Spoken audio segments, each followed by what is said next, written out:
The jungle turns on me. Hi everyone. Tonight we're going deep into a jungle that doesn't want us here. You know the kind. Thick vines grabbing your ankles, sweat dripping off your ears, and every rustle behind you might be your last. I was always the predator, always the one tracking, calculating, pulling the trigger before my prey even knew I was watching. But tonight, something is watching me. So before you get comfortable, take a moment to like the video and subscribe, but only if you really like what I do here. And hey, let me know in the comments, what time is it where you are? I'm somewhere around 2:13 AM, mosquito bitten, and losing signal. Now, turn off the lights, maybe turn on the fan for some soothing noise, and let's get started tonight. It started like every other mission. High humidity, mud in my boots. Some deep pocket government program sent us to sweep an area of South American jungle where locals kept disappearing. Probably rebels, they said, maybe wildcats, they added. Cute. But the first thing I noticed was the silence. You don't get silence in the jungle. That's not natural. The moment I realized there were no birds, no monkeys, no bugs chirping their nightly concerts, I stopped cold. That's when my instincts whispered, "You're not alone." I turned slowly. The canopy above filtered only shards of moonlight, like a cracked skylight over an ancient cathedral. And for a moment, I thought I saw it, something shimmer, like heat bending the air, or glass breathing. My gut coiled. See, my grandpa used to say, any forest that's too quiet isn't empty, it's waiting. And I remembered that the moment I heard the first sound, a dry, rhythmic clicking, not like insects, sharper, measured, mechanical, no, alive. I dropped to one knee and scanned. Thermal goggles flicked on, but there was nothing, static, just trees, and yet I could feel it, like I was being painted with a scope. Then something moved in my periphery, fast, silent, and impossibly graceful. I spun, rifle raised, nothing, not even a leaf fell. And that's when it hit me. I wasn't hunting anymore. I was being studied, measured, like a deer, sniffed out by something above the food chain. Now here's something weird I remembered from a biology seminar I slept through in college.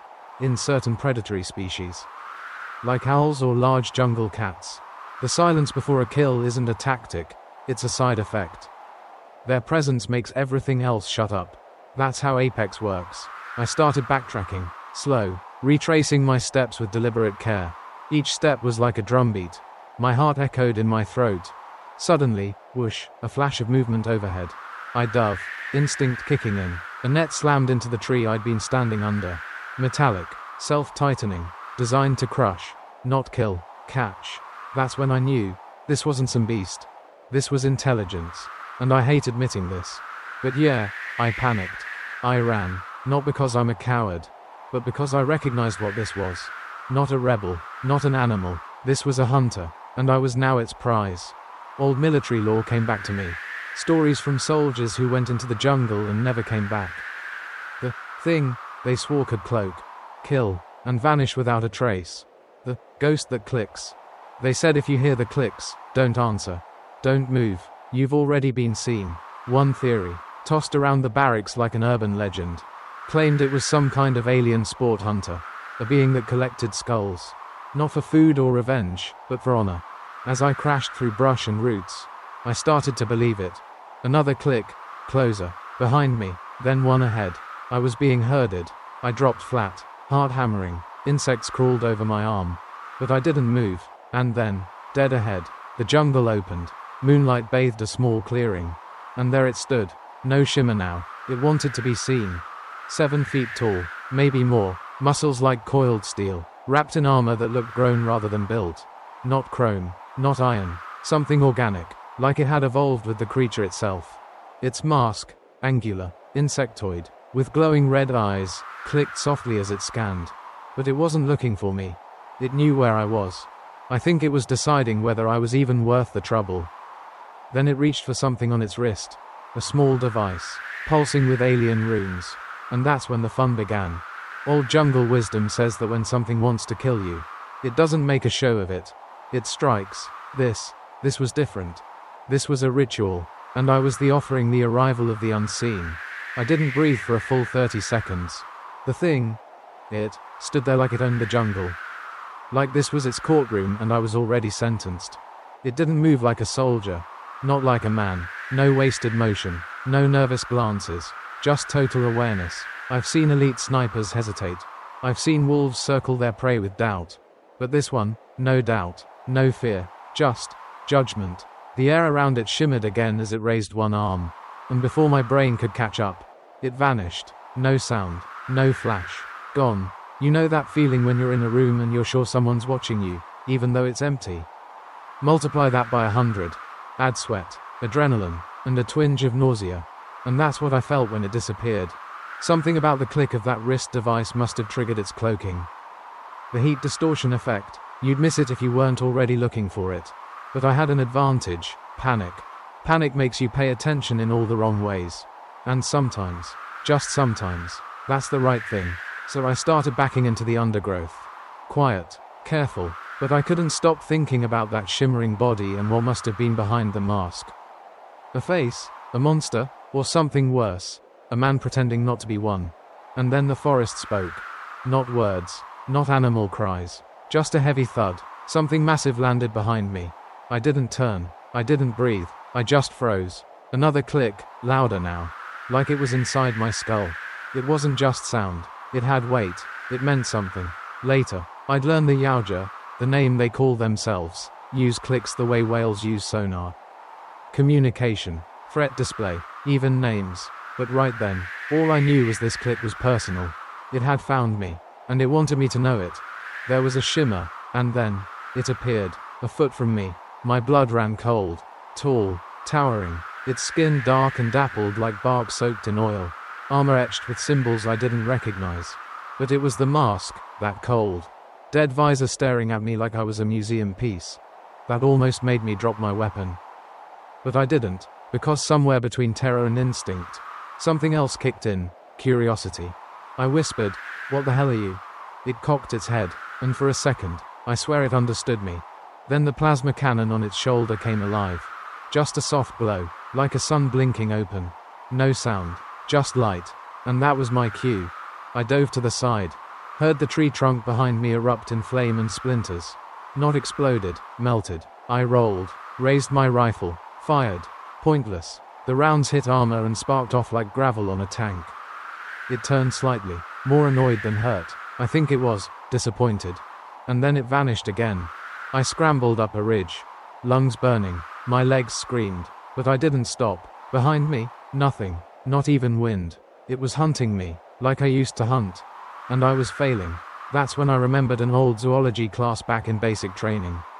My instructor once told us about the Bengal tiger, not the claws. Not the fangs, but its patience.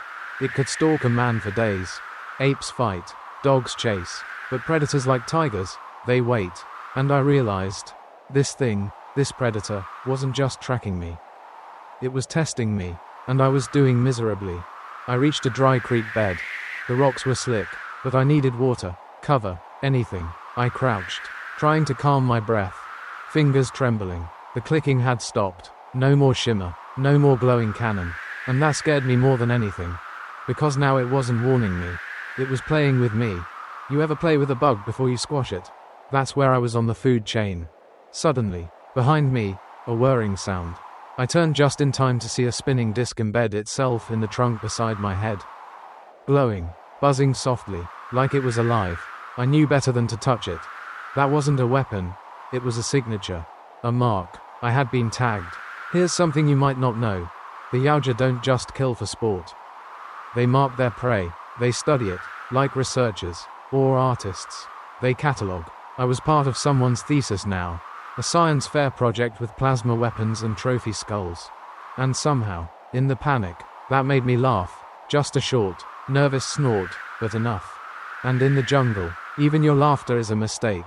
Something moved in the trees above. Not toward me, but around me. It was closing in.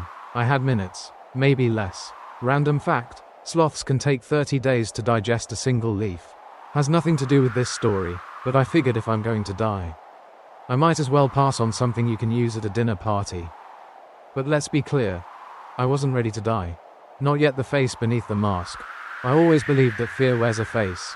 Until that night, I thought it might be a snarl, or blood, or teeth. But fear, real fear, it's a mask. Cold, Unreadable. That mask was staring at me now. I had doubled back, climbed a ridge slick with moss, and taken cover in a hollow behind a half-collapsed log. My lungs wheezed like old bellows, my heart pounding like a tribal drum. And across the ravine, not 15 meters away, it stood. No shimmer, no pretense. It wanted to be seen now. And I wish it hadn't. It stood still as a statue, one clawed hand gripping the wicked, curved blade, the other resting casually by its side like it was just here for a stroll. The mask had changed, adjusted itself. The eyes now burned a soft green, scanning, thinking, and for a long moment, neither of us moved. Then it did something I didn't expect. It tilted its head. Slowly, like a curious dog, or maybe a professor wondering why his specimen was still breathing. And then, click, its mask hissed.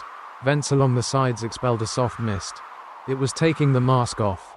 You know that saying, don't meet your heroes. Let me upgrade that. Don't meet your hunters.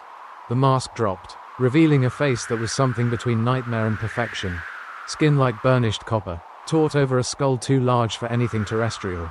Eyes, small, deep, and intelligent. Not the eyes of a beast. Not even a killer. These were the eyes of a judge. But it was the mandibles that got me. 4 of them, curved like sickles, twitching around a hidden mouth. Each movement felt calculated, less like muscle, more like language. It didn't speak, not in words, but every twitch, every sound, was part of a grammar I didn't know. And then it did something awful. It smiled. I don't know if it meant to, but one of those mandibles curled just so, and I knew it was amused. I think it admired me, like a dog might admire a squirrel that dodged a car. Brief amusement before the inevitable flattening. It tapped its chest lightly and grunted a single word, char. I didn't know what that meant. Still don't. But the tone, it was almost respectful. And here's where things got weird. It sat down, not far from me, just crouched low, blade still in hand, but not aggressive, like a hunter waiting for a story to unfold. Maybe it was bored, or maybe, just maybe, it was teaching me something. I had heard about these creatures in classified briefings. Whispers in desert bases, mentions of Yautja, or predators, depending on which conspiracy theorist was talking. Supposedly from a distant planet with a brutal ecosystem and a code of honor.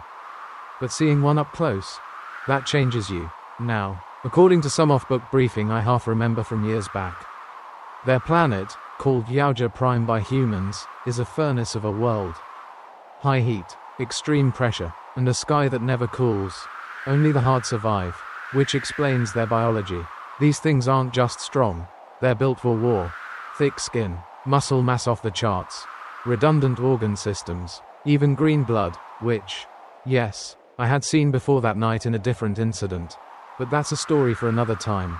Their respiratory system, way more efficient than ours. Probably evolved in an atmosphere with less oxygen, more methane or ammonia. Explains the masks, they're not just for show. It's like bringing your air conditioner to a campfire. And those eyes, infrared, that's why it tracked me in the dark like I was waving a flare. They're not monsters, they're adaptations. And suddenly, I was seeing it less like a killer, and more like a mirror. Here's something my great-aunt used to say when she was alive and slightly drunk. Everything that hunts eventually becomes prey. And in that moment, I understood what she meant. Because it moved again, slowly, tapping a button on its gauntlet. A hologram flickered to life between us. And I saw files, skulls, scans. One looked human, another, not. One of them was me. It had been tracking me for days. That's when I realized, this wasn't random. This was curated. I wasn't just being hunted. I was being selected. And I had a choice. To die like prey, or act like a hunter. So I stood. The thing didn't react. It waited.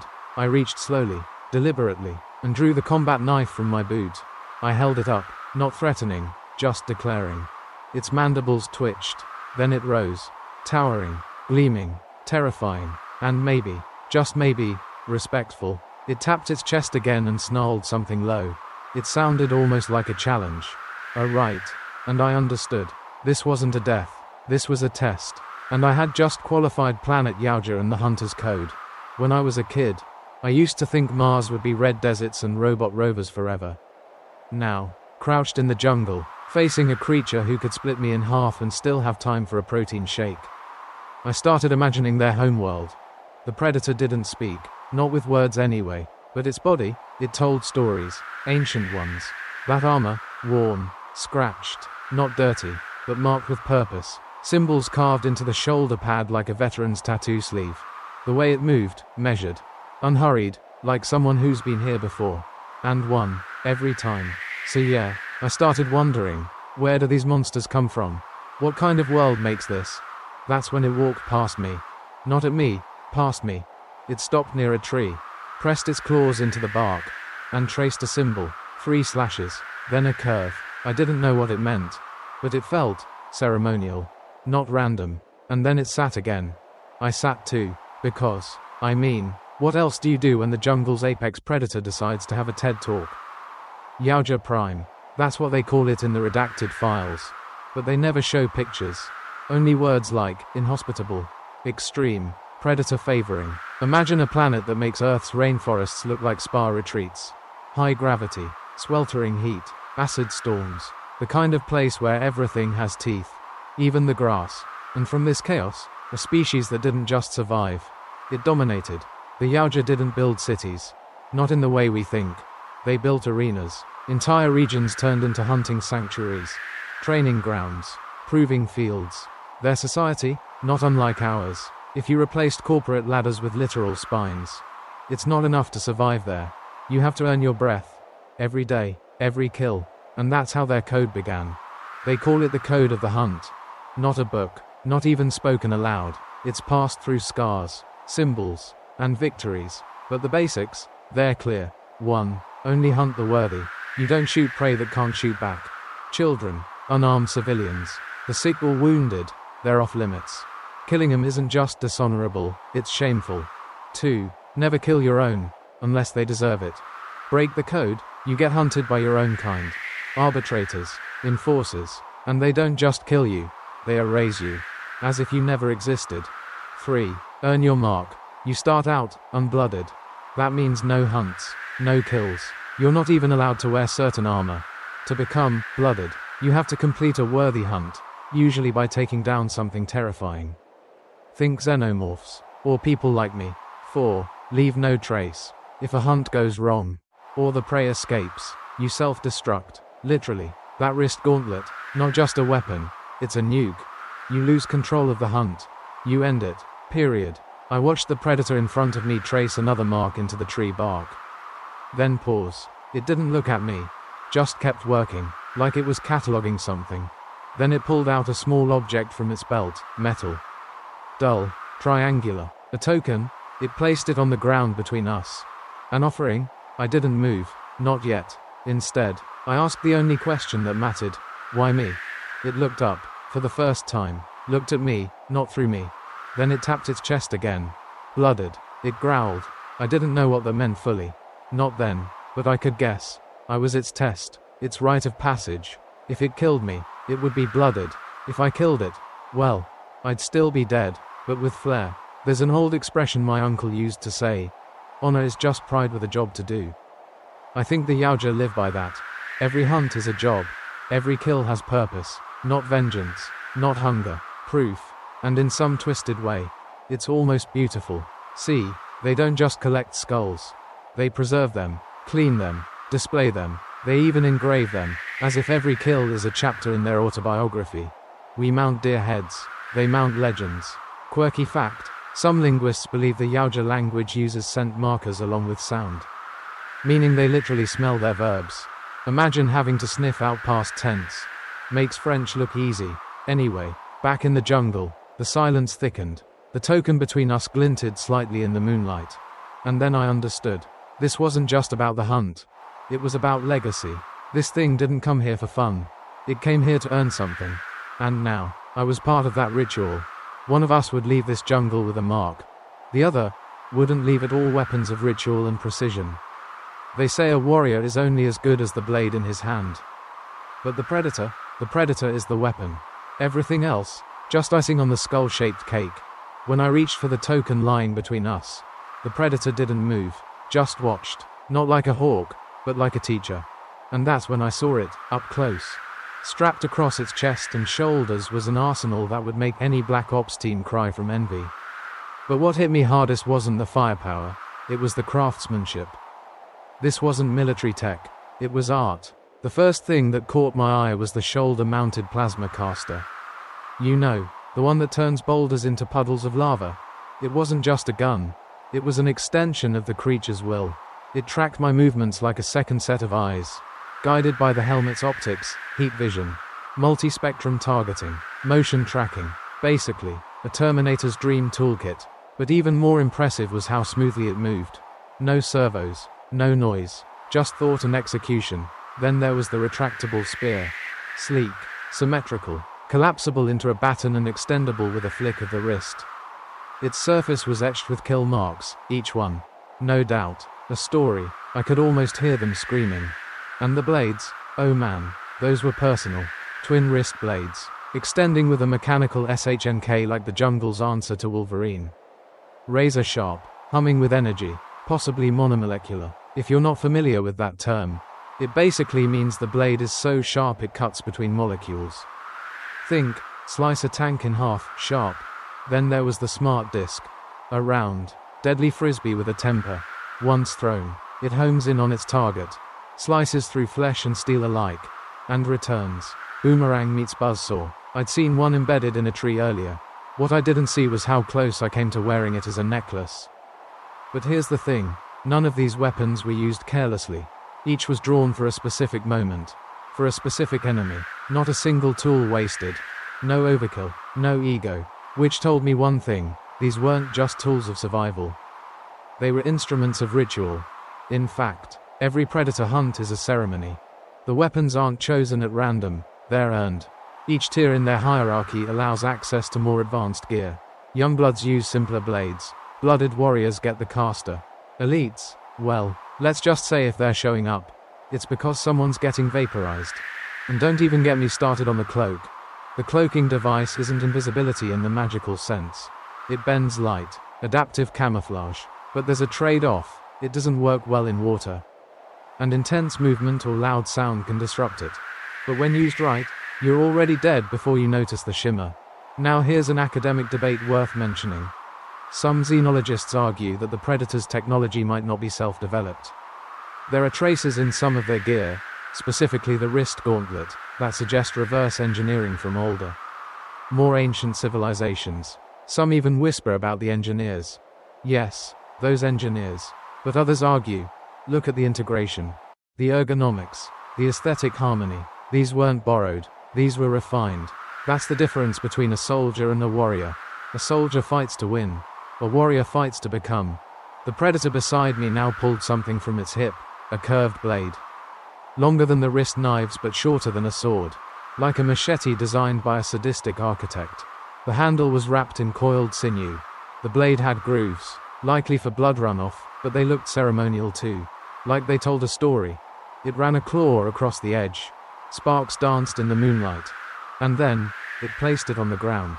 Just like the token, another offering. Not a threat, a challenge. Want a quirky fact to break the tension? Sharks have been known to listen to heavy metal music. Apparently, the low-frequency vibrations attract them. So if I ever face one of these predators again, maybe I'll bring a boombox blasting Metallica. You never know. I reached for the blade. Slow, deliberate. The predator watched but didn't move. My hand wrapped around the handle. It was warm. Not from heat, from history. It fit perfectly, like it had waited years to be held. And then the predator stood, raised its own weapon, not to strike, to mirror me, and I knew, the hunt had begun. Not a slaughter, not an ambush, a duel, one warrior, one weapon, one chance. The jungle fell silent again. This time, not from fear, from respect. Old lesson from my dad. Long before I ever held a gun, the best fights aren't about who wins. They're about who deserves to. So I squared my shoulders, and I waited for the first move, blooded and beyond.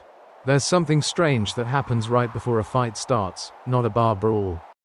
Not a battlefield clash, but a true duel. Everything narrows, time stretches, you stop thinking in language, you start thinking in instinct. And every cell in your body whispers the same thing, this matters.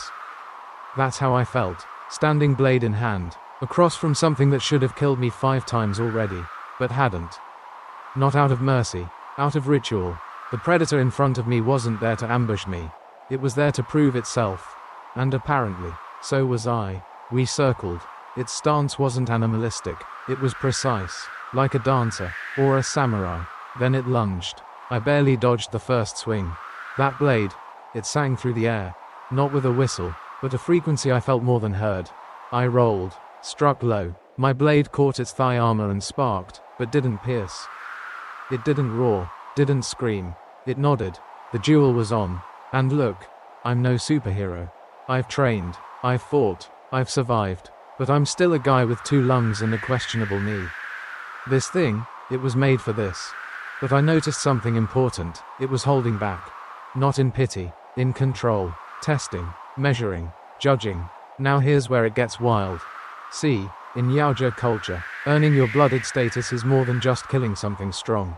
It's killing something that fights back with spirit. That's why they hunt xenomorphs. That's why they sometimes spare humans, because it's not about the kill. It's about the worthy kill. And somehow, I've been bumped into that category. According to what little intel we have, mostly pieced together from corpses and burned forests, the Yautja hierarchy starts at the bottom, unblooded. These are trainees, fresh off the ship. They don't get the good gear. No plasma caster, no smart disc, just basic blades and the burning desire to not die in their first hunt. Then come the young bloods. They've completed their first kill, but haven't yet claimed a worthy trophy. They're hungry, reckless, and usually travel in small packs to take on big targets, like the infamous xenomorphs. Team hunts, training exercises, really. Then there's the blooded, the ones who've proven themselves in single combat, the ones who've taken down something lethal, alone. That's when the tribe marks them, not just with words, but with scars, usually branded into the forehead using the acidic blood of their prey. Yes, really, acid blood tattoos, because of course, the duel I was in now, it was either this predator's path to blooded, or a way to reinforce it. And me, well, if I survived, I'd be a footnote in someone's coming-of-age story. Maybe a legend, maybe a cautionary tale. I'd take either. The fight pushed on. I landed one decent hit, across its ribs. It hissed, not in pain, in approval. It returned the favor, blade across my shoulder. Not deep, just a signature, like we were painting each other. And weirdly, I felt alive. There's an ancient martial arts proverb, only a worthy enemy reveals the master within. I was starting to get that, because the predator suddenly stepped back, deactivated its blade, and bowed, not low, just enough, a salute. And then, it spoke, Yautja, that word again. I later learned it roughly translates to worthy, or ritual complete, but at the time, it hit like thunder. The fight was over, the test passed. But something else happened next, something I didn't expect. It handed me something, a small metal cylinder, etched with symbols I couldn't read. When I turned it, the base clicked and opened. Inside, a single vial, glowing green. It's blood, a mark. In Yautja culture, sometimes the hunted become honorary hunters. Rare, unheard of, but not impossible. There are tales, scattered through comics, side novels, and whispered studio notes, of humans being accepted into the fold. Never as equals, but as exceptions. That vial, a symbol, that I had passed a test not meant for me. That I had stood, fought, and bled, and somehow, mattered. Here's a quirky fact for your next sci-fi trivia night. Yautja DNA, in certain adaptations, is described as hyper-adaptive. Their cells can recover from trauma, adapt to toxins, and even suppress aging. Which means the one I fought, it could have been hundreds of years old, maybe more, and still, I kept up. The predator turned, didn't run, didn't vanish, just walked into the jungle, slow, tall, proud, leaving me there, bleeding but breathing. And for the first time in my life, I didn't feel like a soldier. I felt like a story the elders, the kings, and the enforcers. You know how every species has its legends? The old ones, the ancient warriors. The kings, the ones who've seen it all and somehow survived it. Yeah, the Yautja have those too. They're called the elders. And let me tell you, you don't want to meet one in the dark. Or the daylight. Or ever, really. Because if you do, it means something has gone terribly wrong. I learned about them not long after my honorary duel. Weeks later, in a remote debrief facility somewhere so classified even the janitor needed a retina scan to use the bathroom. A grizzled analyst dropped a photo on the table. Grainy, faded, black and white, a predator, bigger than any I'd seen, wearing a cape, and carrying a flintlock pistol. The elder, the analyst said, gave that pistol to a human once. In 1715, means something. I stared at it, the way you stare at a ghost. Apparently, the elders don't just lead. They remember. They're the living archives of the Yautja, veterans of 1,000 hunts. Covered in trophies, some wear the armor of defeated warriors. Some don't wear armor at all, because they've evolved beyond needing it. These aren't bosses, they're founders. And above them, higher still, there's the Predator King, rarely seen, even among the Yautja. His presence is myth, a ruler of clans, a warlord with entire solar systems as his territory. He doesn't hunt anymore, he decides who hunts, and sometimes, who lives. Beside him, sometimes equal, sometimes above, is the Predator Queen matriarch. Now, this is where the culture really bends. She's not some consort, she's the keeper of bloodlines, a genetic guardian, and when she speaks, even kings listen. Not every clan has a queen, but when one appears, it's a political earthquake. Below the elders are the leaders, high-ranking warriors who train the young, guide rituals, and lead off-world hunts. Think platoon commanders meets tribal priests. They carry the weight of tradition on their armored backs. And then there's the elite. These are the predators you send when something goes sideways. 1 shows up, you run. 2, you pray.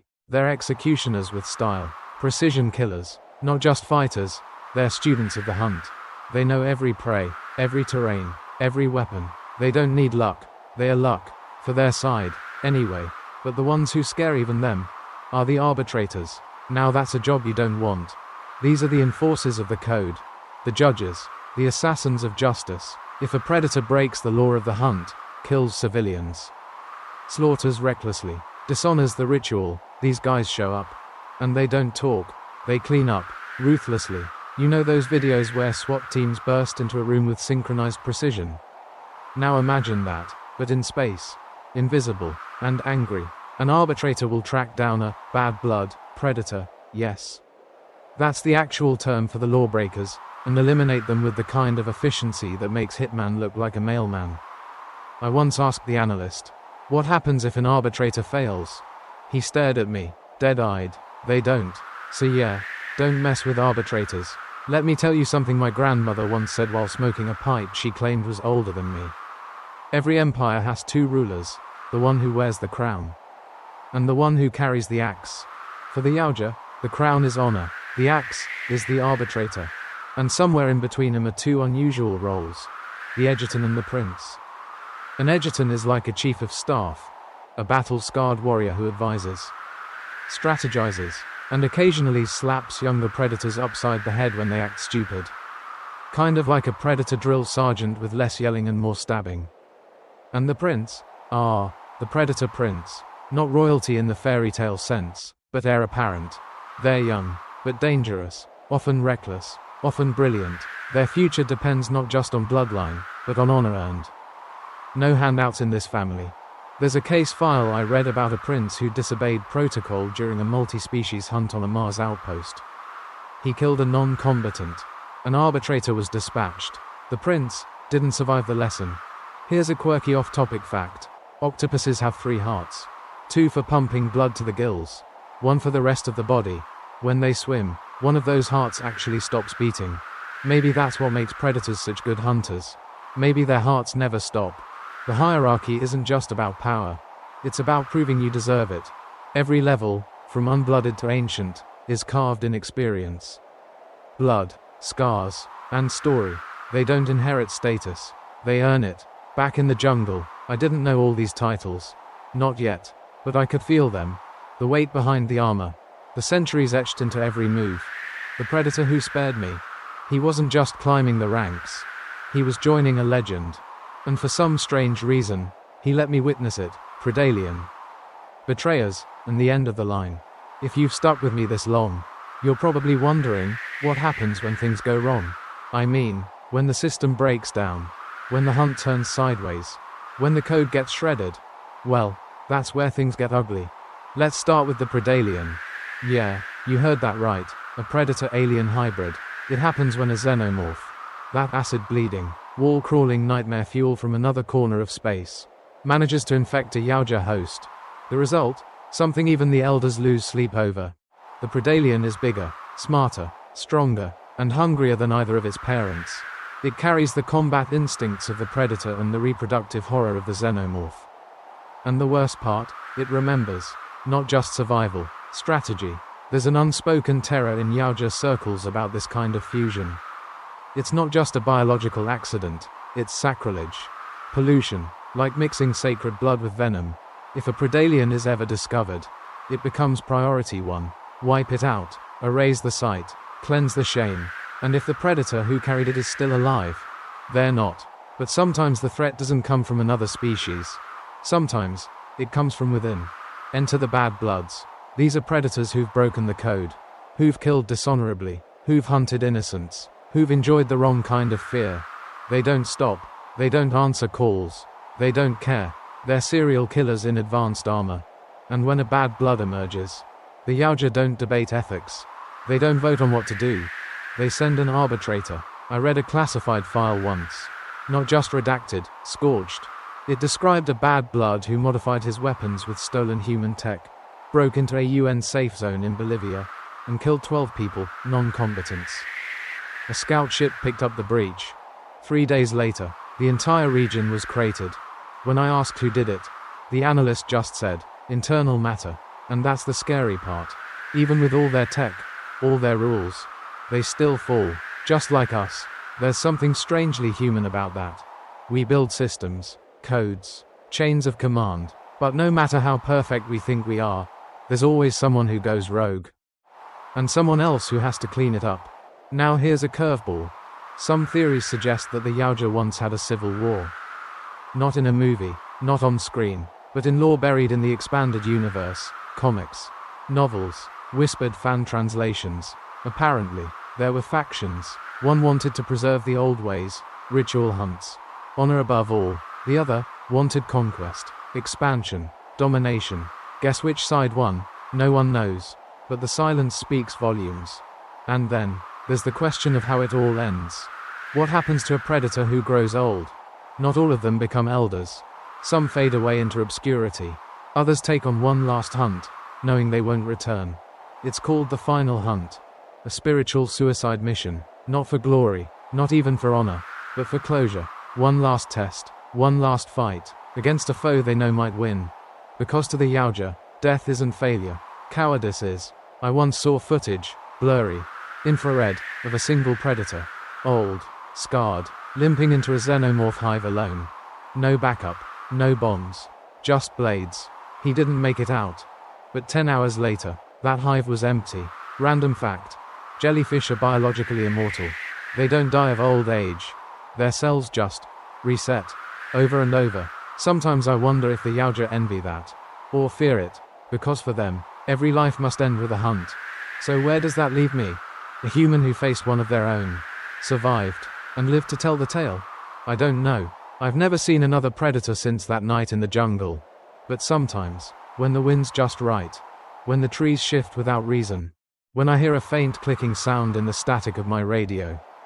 I wonder, did I pass the test? Or am I just being watched? And so, we come to the end of the jungle path, where the hunters walk silent and the hunted learn to listen. The Yautja are more than monsters in masks. They're a civilization shaped by fire, trial, and code. From the moment they take their first breath, they are tested, not just by others, but by the expectations of what they must become. To be unblooded is to be invisible. To be blooded is to exist. To become elite, or elder, or even king, is to carry generations on your shoulders, and scars that will never heal. Their weapons are beautiful, their rules, brutal, and their failures, erased without mercy. But at the center of all this brutality lies something oddly familiar, a need for purpose. For worth, for meaning in the hunt. We chase ambition, they chase honor. We build resumes, they carve bones. And maybe, just maybe, that's why they watch us.